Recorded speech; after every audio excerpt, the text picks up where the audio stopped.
And talk a little blockchain gaming, ladies and gentlemen. We had a huge title launch this week, FIFA Rivals, brought to us by Mythical Labs. They worked with Polkadot and Avalanche to make this happen. Now, we are all familiar with FIFA's previous relationship with Algorand, where their NFTs were stored on the Algorand network. And it did raise some discussion in both communities, Polkadot and Algorand, as to why the switch was made. Well, with the release of this game, we actually got a little bit more insight into why that switch was made. And I don't think it is a negative impact on Algorand at all.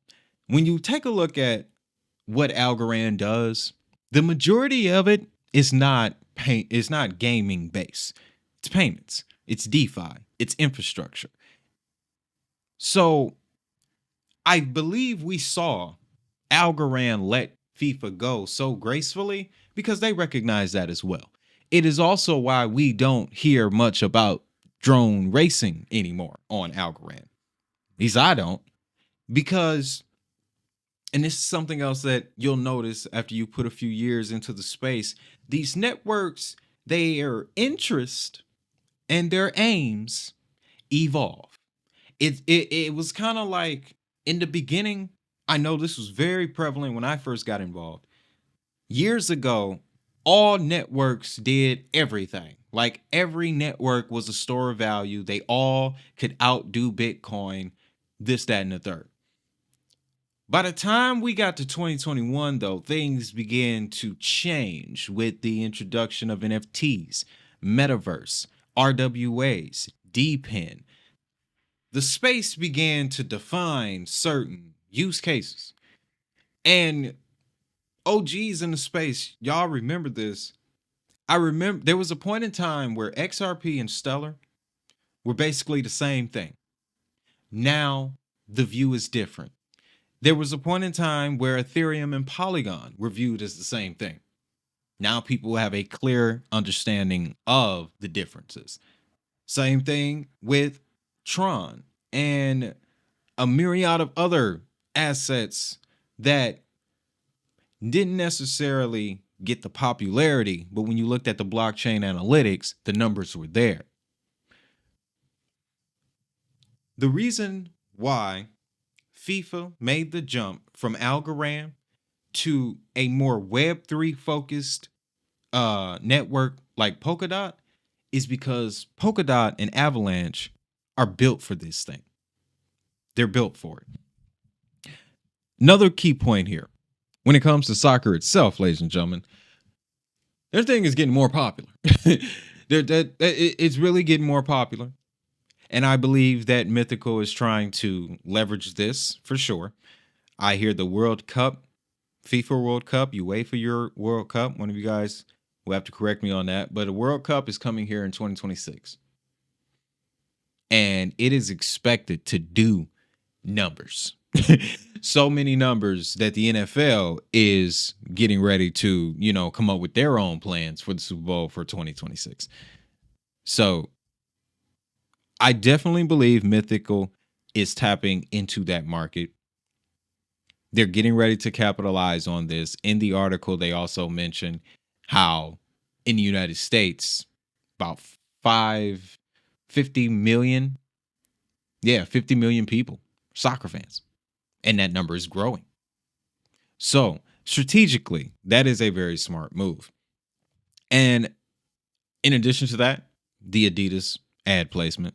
Can't forget about that. Adidas related merch, NFTs, multi-year licensing agreement with Giant Sportswear brand. Multi-year. Now we're going to touch more on licensing agreements in a second when I explain to you that even in the gaming space, there are top level partnerships that you need to know about, right? That will drive value to the networks. But when it comes to Mythical's previous work, their last title was NFL Rivals. And NFL Rivals, I have it on my phone right now. It is a very fun game. Simple mechanics, graphics don't need to be They don't need to be extravagant because it's an arcade style football game. Very, very easy, very simple. But they've already racked up 7 million downloads since 2023, over 3 million in NFT sales, and 175,000 NFT holders. You don't need an NFT to play the game. But this is one of few titles that are now starting to enter the space where the value of your NFTs or how you get NFTs is based on your performance and not your pocketbook. That was the previous problem. It was a pay to play relationship. Now, NFTs in games, their value is being more associated with player performance as opposed to the pocketbook. So, as I mentioned a moment ago, it's relationships at the highest level that manifest these types of games. When you dig into Mythical, guys, and this is the comments on the Algorand, we'll touch on that in a second. But when you dig into Mythical's website, you scroll all the way down to the bottom. I want to show you something that you will not see anywhere else. Officially licensed partner of the National Football League Player Association. Not just the NFL. The NFL League, the National Football League Players Association. This means that the players and the leadership within the NFL that go directly to the people are aware of this game. They are aware of this technology. They're giving their clearance for this technology. You're not seeing that anywhere else. Now, just to touch on one more time, the mechanics of why the move was made from Algorand to Avalanche and Polkadot. It appears that the digital assets, the collectibles, they're going to run on Avalanche, the Avalanche Layer 1 or the Avalanche subnet that they will be launching later this year. Again, Avalanche is proven in this department with titles like Off the Grid, Shrapnel, and others.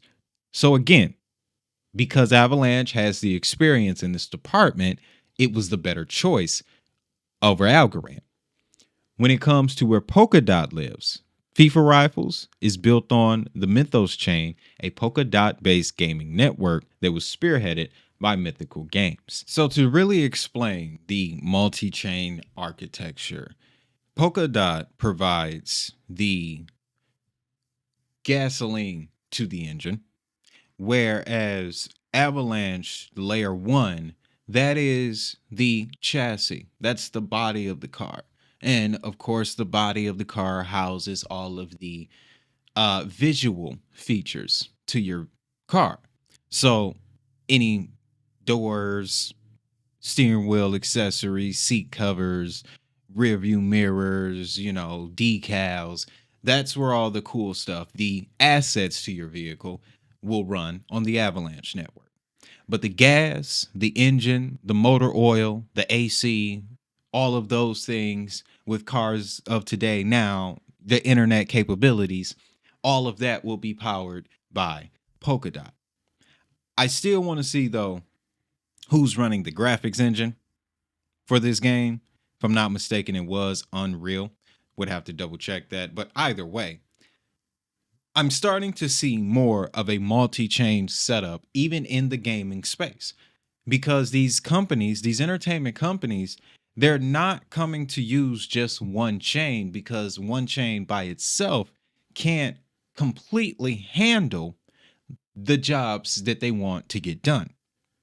So this is great for the gaming space because it's another example of how public networks can come together with mainstream IP to get problem solved, to get more Web3 centric features to gamers.